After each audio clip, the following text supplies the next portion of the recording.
Okay, let's do the workshop now and setting goals, developing a good plan for the next 10 years especially, some of the things you want to accomplish. Let our dreams pull us through, our objectives sustain us, get us up early, keep us up late, all right, drive us to do the disciplines, read the books, take the classes, study, whatever's necessary. If the dreams are strong enough and the purpose is strong enough, we will pay the price. And I'm going to give you the question first and then give you time to work the exercise.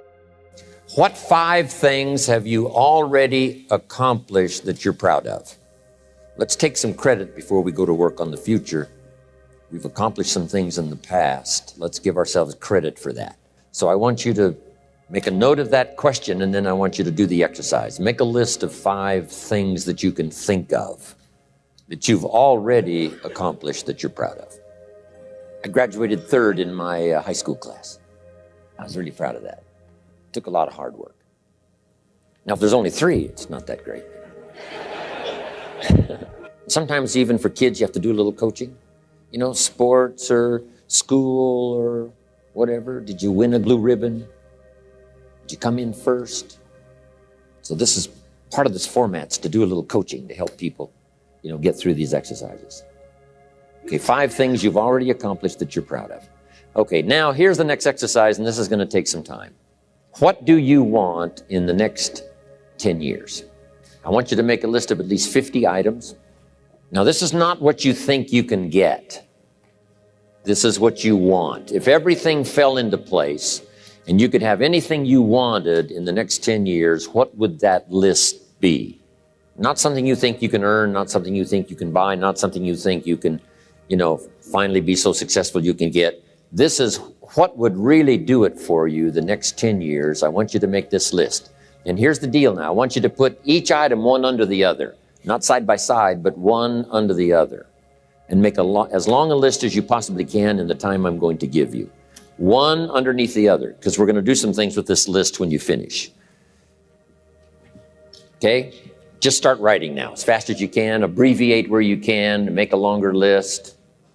If something's private, put it in code so nobody could figure it out if they got a hold of this list. One underneath the other. As fast as you can write. Just let your dreams, okay, run free here. Not what you think you can get, but what you want. If everything fell into place and you could have whatever you wanted the next 10 years, what would that be? Little things, major things, insignificant things, doesn't matter. Just make the list. Places you want to visit. I've been to a lot of countries, but I got a long list of countries I haven't been to yet. Last year I checked Cyprus off my list. What countries haven't you been to that you'd like to visit the next 10 years? Cities you'd like to visit. I've never been to Venice. I've been around the world and all over Italy, and I've never been to Venice, so it's on my list. I haven't been to Egypt. It's on my list. Haven't been to Saudi Arabia. You'd think I've been everywhere, you know, 39 years. What experiences would you like to have in the next 10 years? Parachute out of an airplane? Star in a movie? Play in a rock and roll band? Win a gold medal in the Olympics? Start a new family? Learn to play a musical instrument? What do you want for your children? That's a whole list in itself. Education, places you want to take them. My parents traveled. So valuable for me. I missed 21 weeks of high school. My junior and senior year combined. 21 weeks I missed. Still graduated 3rd. Because my parents took me. My parents took me everywhere. They wanted me to meet, and they wanted me to see, and they wanted me to do. What new skill would you like to learn over the next 10 years? When I started learning new skills at age 25, it changed my life. I learned sales, multiplied my income by 5 first year.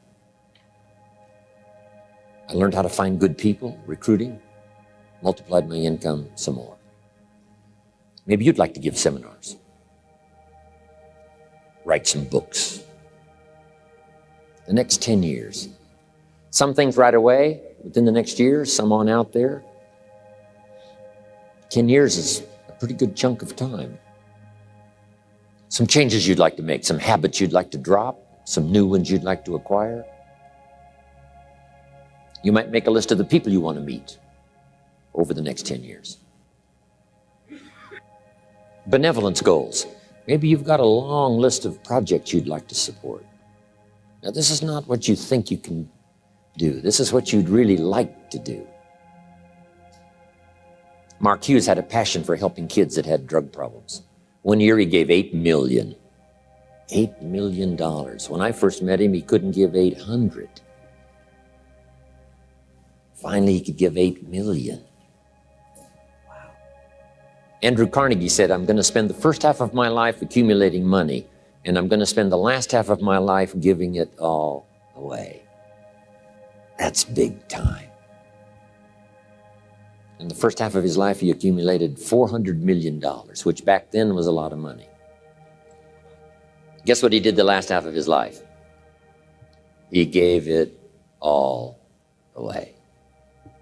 So keep your list going. What's got you turned on? Maybe you've been turned off until you got here this weekend.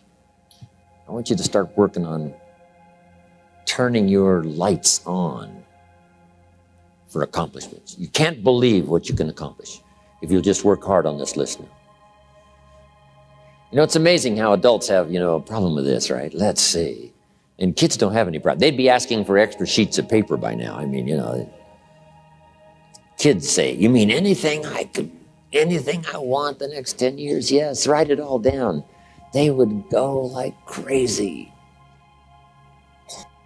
A cabin in the mountains, upstairs maid, a cook, a chauffeur. How about your investments? Properties. One of my goals was someday to be financially independent. We're going to talk about that a little later. My father convinced me years and years ago that someday I should be debt-free. Owe no one anything. My mother and father practiced that. When I inherited the estate, all the lands and the house and the buildings and the things and the cars and everything, guess how much was owing when I inherited it all? 0. Not 1 penny. Everything free. It is a glorious feeling for no one to have a claim on anything you got. Maybe you want to be in the top 10 in wealth, the top 10 or the top 20. I mean, whatever. Maybe you're working on a new invention. Congratulations, someday, who knows? Make a list of your health goals. Got to have a good physical support system over the next 10 years. How healthy do you want to be? Eliminate some illnesses, eliminate some weaknesses. Get strong for competition in the 21st century. One of my goals was to have a residence in each season, for each season. Finally, check that off my list. So I could spend winter here and summer here, and autumn here and spring here. A residence for each season. An apartment in Manhattan. A ranch in Brazil. What would really do it for you the next 10 years? Some goals for your career, your business, some productivity goals. I put a little revenge on my first list. Some of the people that said I couldn't do well, they were on that first list. Couldn't wait to get my new car, drive it up on their lawn, and say, oh, pardon me, here's the money to have it fixed. I mean, I had some stuff on my list. Something that would give you incredible satisfaction. Old Testament, God says, vengeance is mine, all mine. No wonder he wants it all. It feels so good. If I was God, I'd want it all. What would really do it for you? Some scores to settle, gently but deliberately. My Japanese friend, Toro Ikeda, San Jose, California, put on his first list, a Caucasian gardener. I thought, hey, that's good, Toro. What would do it for you? Become a wine connoisseur. I'm learning more and more how to make wine. It's an interesting process. I got this neat little motorhome, right? Put the dirt bike on the back, away I go. I'm now putting a fax machine in my motorhome so I can be a little more in touch even when I'm gone. Here's my new mode for the future. In touch and out of reach. That's the new deal. So yes, you can, right? You can contact him, but you can't find him for a while. He's gone. So, what is your goal for the future? To get away. Something that would really serve you well in terms of refreshing, change of pace, skills you want to help teach your children. I taught my girls how to swim, how to dive. Such great satisfaction when they used to say, watch me, Daddy, watch me. Look how good I am. You taught me, watch me. Got a good phrase for you. This is a good one to put in here. All life seems to wish to reward its benefactor. All life wishes to reward its benefactor. If you take especially good care of the flowers, they will bloom especially bright for you. If you teach your children, they will want to show off for you. Daddy, look how good I am. You're the one that taught me. You want to watch me do it again? All life takes delight in rewarding its benefactor. What classes would you like to teach? My friend Lydia Colon, who 20 years ago invested $1, now she's a millionaire. One of her specialties is helping young parents do a little marriage counseling. Right? Some of those early years, right? 2, 3, 4, 5 years, those early years are pretty tough to get through. What specialty would you like to learn? Make a contribution to society, make a contribution to your community. Does most everybody have a list of 50 now? Okay, now put a little star there, right, that says you can continue this list. This doesn't mean this is all you get. Say, no, this is just to get you started, because I promise you when you get back home, you'll think of 50 more and 50 more and 50 more that you couldn't think of while you were here, and this list can grow and grow and grow. Now, here's what this also means. If you have a lot more time than we have today, you can take plenty of time to just have people make as long a list as, possible.